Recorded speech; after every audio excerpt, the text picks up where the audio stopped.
जैसी वो मेहनत करते हैं उन्हीं की मेहनत का नतीजा है कि पार्टी आज कहाँ से कहाँ लाके खड़ी कर दी इन्होंने। पार्टी को ऐसे निकम्मे पदाधिकारियों की जरूरत नहीं है, जिस तरह के निकम्मे, नालायक और ये निष्कर्मी, यानी कि ये काम नहीं करते हैं बिल्कुल भी। वहाँ ऑफिसों में बैठकर केवल ये प्लेट खाने का काम करते हैं, शराब पीने का काम करते हैं, मीट मंगा कर खाने का काम करते हैं। यदि पार्टी ऐसे ही करती रही और पार्टियों ने अपनी नीतियाँ चेंज नहीं करी तो आने वाले समय में पार्टी विलुप्त हो जाएगी, खत्म हो जाएगी।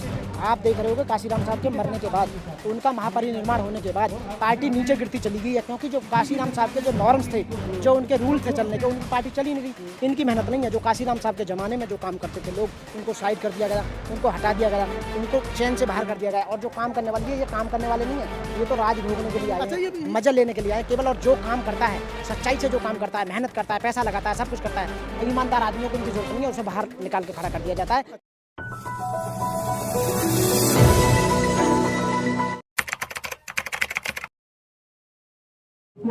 सबसे पहले मेरा क्रांतिकारी जय भीम साथियों, मैं एडवोकेट मनोज कुमार दिल्ली से। आज यहाँ पर जो इकट्ठे हुए हैं जंतर मंतर पर, मेन कॉज ये है कि all India SC/ST advocate welfare organisation के तहत में आज जो संसद प्रांगण में बाबा साहब की जो प्रतिमा थी, उस प्रतिमा को सरकार के द्वारा हटाकर पीछे ले जाना, जो डायरेक्शन बाबा साहब की उंगली जो संविधान जो संसद की तरफ दिखाती थी, डायरेक्शन को चेंज करके पीछे ले गई है।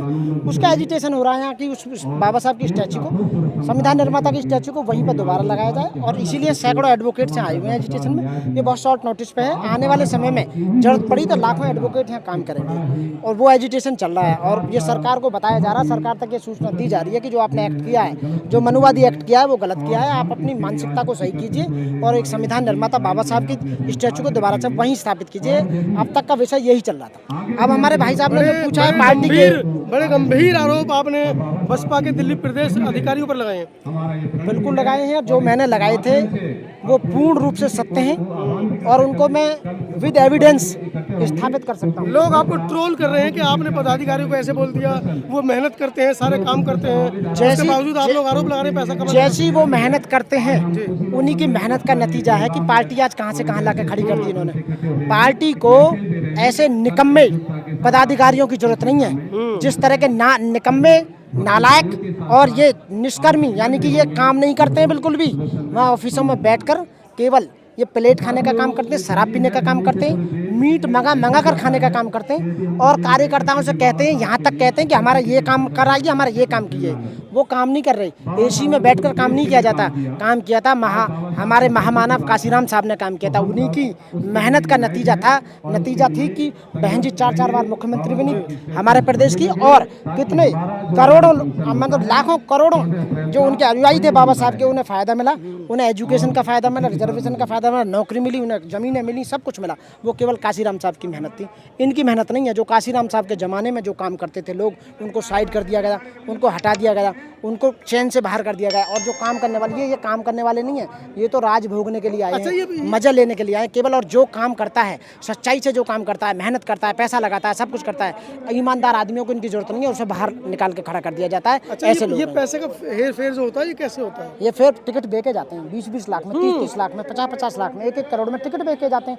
पहले जो आदमी मेहनत करता है उसको टिकट दिया जाता है। जब वो रोड मैप तैयार कर देता है, जमीन तैयार कर देता है, जब देखते हैं कि हाँ हमारी इतनी वोट है और वोट काटने का काम किया जा रहा है, बीजेपी को फायदा पहुंचेगा, किसी और को फायदा पहुंचेगा, यदि उस बात को देखा जाए तो वो फिर उस कैंडिडेट को हटा दिया जाता है और वो टिकट 20 लाख से लेकर 1 करोड़ तक बेचने का काम किया जाता है।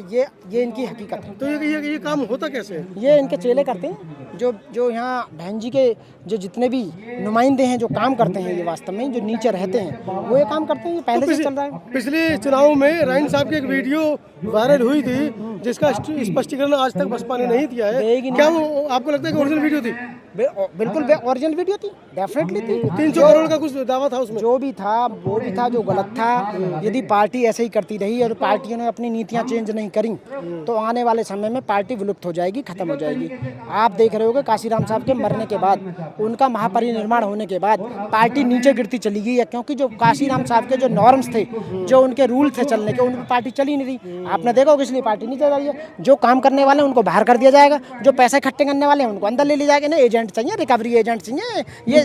वो तो कह रहे हैं हम तो बसपा के कैडर के कार्यकर्ता हैं, काशीराम साहब से कैडर के नाम पर तो ABCD भी नहीं जानता। ये जो कैडराइज लोग थे उन्हें तो बाहर कर दिया जाता है। कैडर के नाम पर केवल धांधली चल रखी है, पैसे की उगाही की जा रही है, पार्टी को बदनाम किया जा रहा है। और आपने देखा होगा अभी 2024 का लोकसभा का जो चुनाव था उत्तर प्रदेश में भी सारा जितना दलित वोट बैंक था, मुस्लिम वोट बैंक था, जो बसपा का वोट हुआ करता था, वो अखिलेश यादव के साथ शिफ्ट हो गया। आपने देखा रिजल्ट देखा, 37 सीट लेके गए अखिलेश यादव और मायावती जी बहुजन समाज पार्टी 0 पे। हाँ, तो अकेले बहन जी ने ये कैलकुलेशन हुई है कि यूपी में 16 सीट बीजेपी को जितवाने का काम किया है। यदि अलायंस में शामिल होती तो BSP की वोट है और औरों की 16 सीट जीतते और सरकार बाहर हो जाती। ये बीजेपी सरकार गंभीर आरोप नहीं, कैलकुलेशन से बड़ा नेता बनना चाहते हैं। नहीं, हम तो नेता बनी नहीं चाहते, मेरे को कोई पद नहीं ना हम पद लेना चाहते हैं। हम तो केवल समर्थक हैं, वोटर हैं और एक हम पार्टी के लिए बोलने वाले हैं। आज बुराई करके आप पार्टी को गर्द में ले जा रहे हैं। पार्टी की बुराई नहीं कर रहे, पार्टी अच्छी है। मैं पार्टी के कार्यकर्ताओं की बुराई करता हूँ, उनकी जो कार्यशैली है वो अच्छी नहीं है। कौन है अपनी कार्यशैली को निकाला। दिल्ली प्रदेश में ले लीजिए, आप दिल्ली में रहते हैं, दिल्ली की बताइए। दिल्ली के अध्यक्ष हैं लक्ष्मण सिंह और जो वो हैं एक इंजीनियर सतीश जी और जो मायावती जी के जो वो हैं समधी हैं डॉक्टर अशोक कुमार जी और बहुत सारी टीम है जो दिल्ली में काम करते हैं। ये तो 30 साल से काशीराम साहब के जमाने से पार्टी से जुड़े हैं, आप इन पर आरोप लगा रहे हैं, बताइए। आरोप तो जो है वो सच्चाई है और इन्होंने काम सही नहीं किया।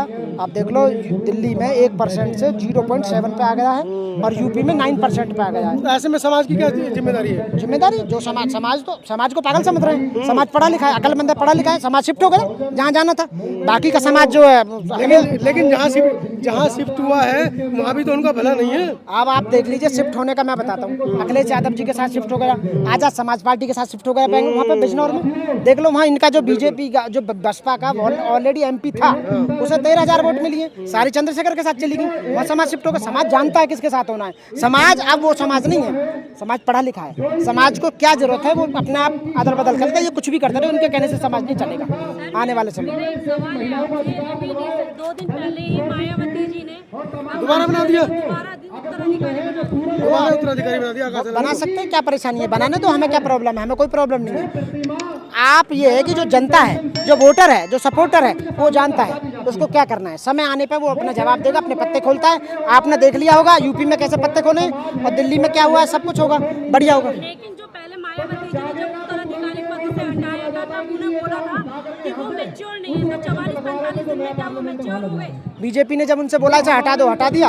अब बीजेपी ने जब बीजेपी का डर खत्म होगा जब उन्हें बना दिया। तो 45 दिन में मैच्योर हो गए। 45 दिन में मैच्योर हो गए। बीजेपी ने कहा कि इसे अपने लमड़े को संभालो, ये क्या अनाप शनाप बोल रहा है। माँ FIR दर्ज हुई, बोलने का तरीका नहीं है। तो मायावती जी ने देखा कि ऐसा ना हो कि बीजेपी वाले हम पर छापा मार दें, हमें कहीं जेल में ना घुस दें, जेल में डाल दें। तो इन बातों को, बहुत सारी बातें हैं जो वास्तव में नहीं होनी चाहिए थी कि 45 दिन में फिर दोबारा ले लिया उसे। तो ये सब गलत है, पार्टी खत्म होने वाली है।